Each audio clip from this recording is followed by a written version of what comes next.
I never thought my 4-year-old son would be the one to unravel the elaborate web of lies my mother-in-law had been weaving for 2 decades. But life has a funny way of exposing the truth, especially through the innocent hands of children. The annual Matthews family reunion was in full swing at my mother-in-law Diana's sprawling estate.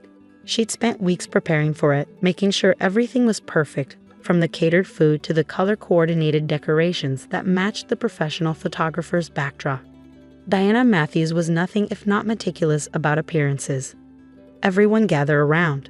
Diana called out, her voice carrying that familiar authoritative tone she perfected over years of commanding family events. The photographer is ready for the generational photos. My husband James stood beside me, adjusting his tie, the one his mother had insisted he wear despite the summer heat. Our son Tommy fidgeted in his miniature suit, a perfect match to his father's. Diana had ordered them specially for this occasion. Another one of her attempts to create the perfect family image. Margaret, dear, Diana's sugary voice made my skin crawl. Perhaps you could stand at the end. The lighting is better for the fuller figures there. She'd never forgiven me for gaining weight after Tommy's birth, just another item on her long list of my supposed failures. I bit my tongue and moves were directed, used to her subtle jabs after 6 years of marriage to her precious son. James squeezed my hand apologetically but remained silent. He never could stand up to his mother, not since his father's tragic death 20 years ago. Tommy, however, had no such reservations about defying his grandmother. He broke free from the pose formation and darted toward Diana's purse, which lay forgotten on a nearby chair. Tommy, no. Diana's voice shot up an octave. Those aren't toys. But Tommy had already pulled out her iPhone, his little fingers working with the surprising dexterity of a modern child. Look, Mommy, Grandma has pictures of my other daddy. The photographer lowered his camera. James stiffened beside me. Diana's face went white as a sheet. What do you mean, sweetheart? I asked, taking the phone from Tommy's outstretched hands. The man in the picture's with Daddy. He looks just like Daddy but older. Tommy pointed at the screen excitedly. The photo that lit up Diana's phone made my heart stop. It showed a man in his 50s, but he could have been James' twin. Same green eyes, same dimpled smile, same characteristic Matthews cleft chin. The timestamp showed the picture was taken 3 months ago. Mother? James's voice cracked. Who is that? Diana lunged for the phone, but her designer heels caught in the perfectly manicured lawn. It's nothing. Just an old photo that got mixed up in my cloud storage. But Tommy, in his innocent excitement, had already opened her text messages while playing with the phone. Deleted texts, recovered by some automatic backup, filled the screen. Messages between Diana and a contact named Robert spanning the last 5 years. Give me that phone right now. Diana's composed facade cracked completely. James took the phone from my trembling hands. I watched as his eyes scanned the messages, his face growing paler with each scroll. You told me he died, James whispered. You said he died in that car accident when I was 12. The assembled family members stood frozen, the photographer forgotten, as 20 years of carefully constructed lies began to crumble. James, darling, I can explain. Diana reached for her son, but James stepped back. Explain what, Mother? Explain how my father has been a lie all this time? How you've been meeting him behind my back? His voice rose with each question. These messages, you've been updating him about my life, about Tommy, about everything. I thought back to all the times Diana had insisted on taking Tommy for grandmother bonding. How she'd pitch a fit when we suggested getting him a DNA test after he was born, claiming it was an insult to the Matthews family name. How she always steered conversations away from James's father, claiming it was too painful to discuss. I did what I had to do. Diana's mask finally shattered completely. Robert was going to leave me for that woman. He was going to destroy our family. I couldn't let him take you away from me. The photographer quietly packed his equipment and slipped away. Family members began to murmur and shift uncomfortably. So you told me he was dead? James's voice was deadly quiet. You let me spend 20 years grieving for a father who was alive, who apparently wanted to be part of my life. Tommy, sensing the tension, wrapped his arms around my legs. Mommy, why is everyone angry? Did I do something bad? I knelt down to his level, hugging him close. No, baby, you didn't do anything bad. You helped uncover something very important. The truth, James said, still scrolling through the messages. You've been meeting him every month at that cafe on 5th Street, the same cafe where you insisted on having lunch with Tommy last week. Diana's perfectly manicured hands twisted together. He wanted to see his grandson. He's been begging to meet you both. But I knew if you found out the truth, you'd hate me. Hate you? James laughed bitterly. Mother, I don't even know you. More messages popped up on the screen, years of correspondence between Diana and Robert. Pictures of James at his college graduation, our wedding photos, Tommy's birth announcement. All shared secretly with a man who should have been there to experience these moments firsthand. James, please. Diana stepped forward, her expensive heels sinking into the grass. Everything I did was to protect our family. No, James's voice was firm. Everything you did was to protect yourself. Where is he now, Mother? Where's my father? Diana's silence was damning. The cafe on 5th, I said quietly, remembering all the times Diana had insisted on meeting there. Every Thursday at 2 p.m., according to these messages. Tomorrow was Thursday. James looked at his watch, then at me, then at our son, who was watching the scene unfold with wide, innocent eyes. I think it's time for us to leave. No. Diana grabbed his arm. You can't. He's not the man you think he is. I had reasons. 20 years of reasons, Mother. James pulled away from her grasp. I think I deserve the chance to hear his side of the story. As we gathered our things to leave, Tommy waved cheerfully at his grandmother, completely unaware of how his innocent discovery had just detonated a 20-year lie. Bye, Grandma. Next time can I meet my other grandpa? Diana collapsed into her expensive patio chair, her perfect family reunion in shambles around her. As we drove away, I could see her in the rearview mirror, still sitting there, surrounded by the elaborate decorations meant to showcase her perfect family. A family built on 2 decades of careful deception, undone in an instant by a 4-year-old's curiosity. James gripped the steering wheel so tightly his knuckles turned white. Tomorrow was Thursday. Tomorrow was 2 p.m. Tomorrow we would learn the truth about the man in the photos, and why Diana Matthews had gone to such lengths to keep him away from his son. The cafe on 5th Street looked exactly like it did in Diana's photos. A quaint little place with green awnings and wrought iron chairs outside. James and I sat in his parked car across the street, watching as the lunch crowd thinned out. It was 1:55 p.m. Are you sure you want me to come with you? I asked, studying my husband's tense profile. He hadn't slept last night. I'd heard him pacing, looking through old family albums until dawn. I need you there, he said quietly. You're the only real thing in my life right now. Everything else feels like a lie. Tommy was with my sister. We decided this first meeting needed to be just us. There would be time for grandfather-grandson introductions later, assuming there was anything left to salvage from this wreckage of family secrets. At exactly 2 p.m., a silver Mercedes pulled into the parking lot. The man who stepped out made James inhale sharply. Robert Matthews looked like James 20 years in the future. Same height, same walk, even the same way of checking his watch. Ready? I squeezed James's hand. He nodded, unable to speak. The bell above the cafe door chimed as we entered. Robert sat at a corner table, the same one from Diana's photos, staring into a cup of black coffee. He looked up as we approached, and his coffee cup clattered against its saucer. James, his voice was deeper than I expected, rough with emotion. I'd know you anywhere, son. James stood frozen, his hand gripping mine so tightly it hurt. 20 years of imagining his father dead, and here he was, very much alive and looking at James like he was seeing a ghost. Why? It was the only word James could manage. Robert gestured to the empty chairs. Please sit. I owe you more explanations than we have time for, but I'll start at the beginning. We sat. A waitress approached, but one look at our table's tension sent her retreating.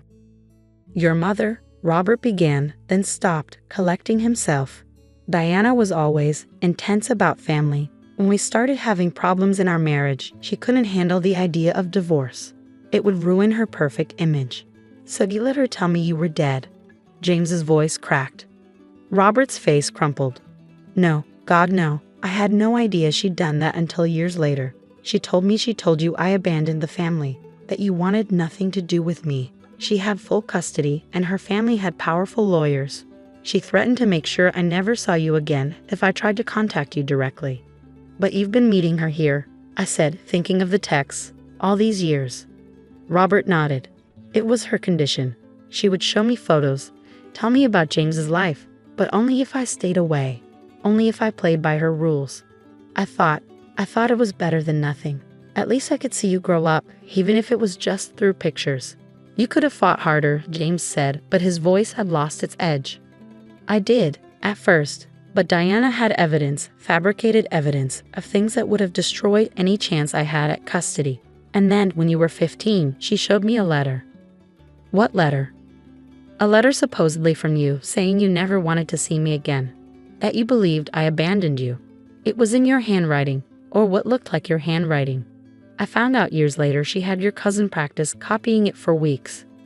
My mind flashed to Diana's perfectly coordinated family photos, her obsession with appearances, her iron grip on every family gathering.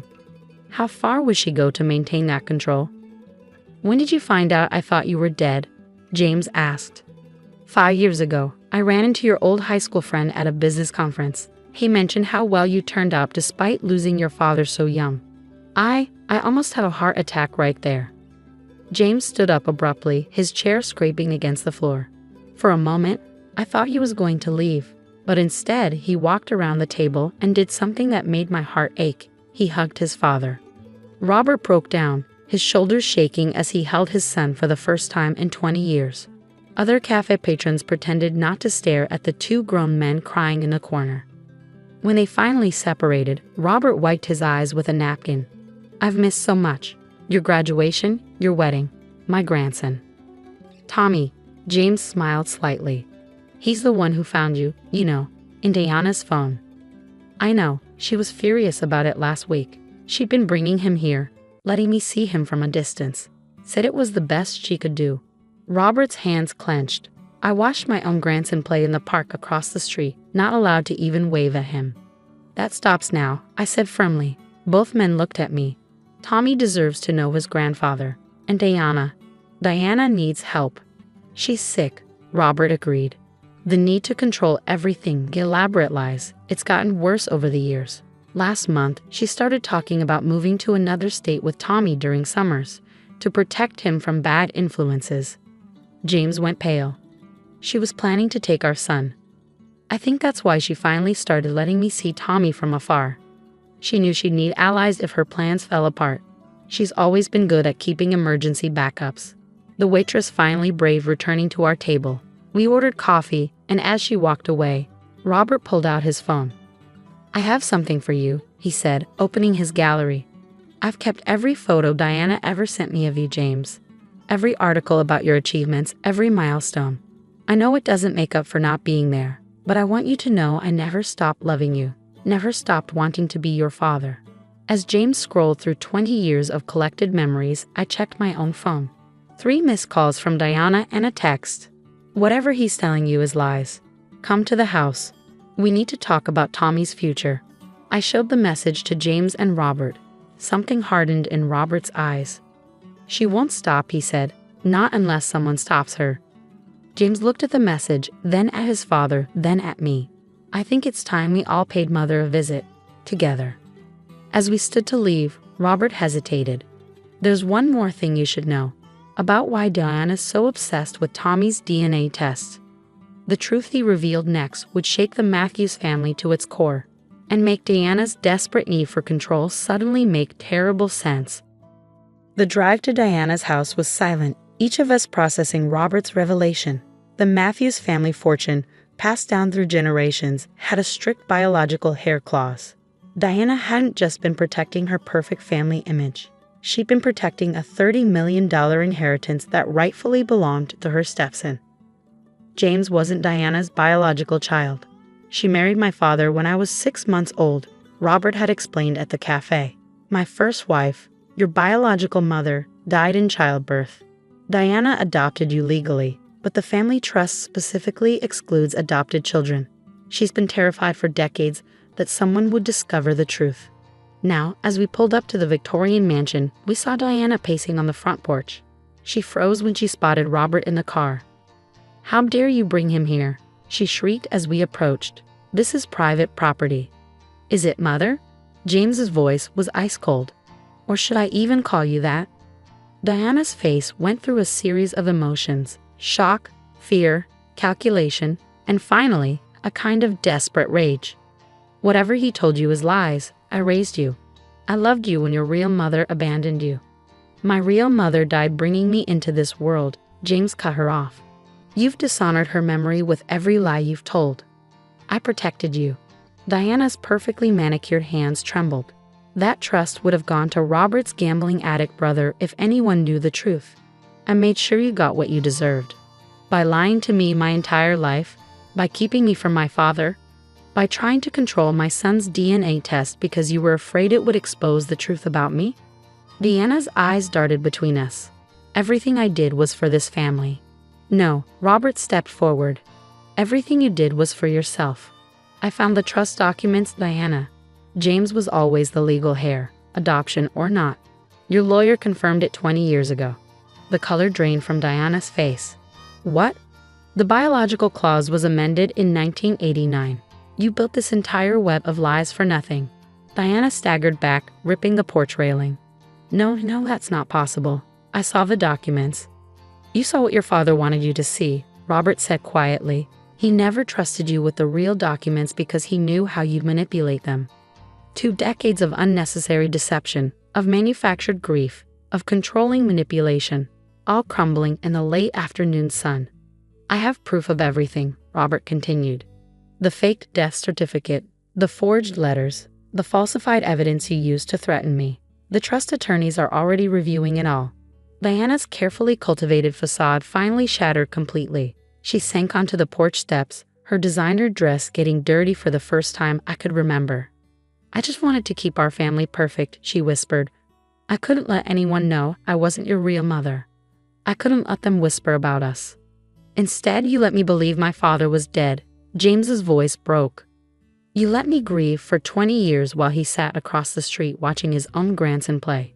I need help, don't I? Diana looked up, and for the first time since I'd known her, I saw genuine fear in her eyes. Yes, I said gently, you do. James knelt before the woman who'd raised him. We found a treatment center in Vermont. Private, discreet. You'll get the help you need, and when you're better, we can try to build something real. No more lies. Tommy, Diana's hand flew to her mouth. Will I ever see him again? That depends on you, James said firmly, on whether you can accept help and understand that you can't control everything. He needs a grandmother, not a puppet master. 2 days later, we watched Diana check into the treatment center. The magnificent Matthews matriarch, reduced to a small figure in non-designer clothes, clutched a simple overnight bag. As we drove home, Robert asked to stop by the park where he'd watched Tommy play. My sister brought him there, and for the first time, Robert got to hug his grandson. You look just like my daddy, Tommy exclaimed, studying Robert's face with childish wonder. That's because I'm your daddy's daddy, Robert explained, tears in his eyes. But Grandma said you were in heaven. No, buddy, James knelt beside them. Grandma was sick and said some things that weren't true. But she's getting better now, and we're all going to work on telling the truth from now on. Tommy considered this with the simple wisdom of children. Is that why she gave me a timeout for finding the pictures in her phone? Yes, I smiled. But you did the right thing. Sometimes the truth is more important than following rules. Later that night, as we looked through old family photos, real ones this time, with Robert filling in the true stories behind each one, James turned to me. You know what's strange? I always felt something was missing, like our family photo album had holes in it. Now I realize it wasn't what was missing from the photos. It was what was missing from the truth. Robert helped Tommy climb onto his lap, and I watched 3 generations of Matthews men together, their matching green eyes and dimpled smiles telling the real story of their shared DNA. Sometimes perfect families aren't the ones with perfectly coordinated photos and carefully controlled narratives. Sometimes they're the ones brave enough to shatter the facade and build something real from the pieces. And sometimes it takes a 4-year-old with his grandmother's phone to remind us that the truth, however messy, is always more beautiful than the most perfectly crafted lie.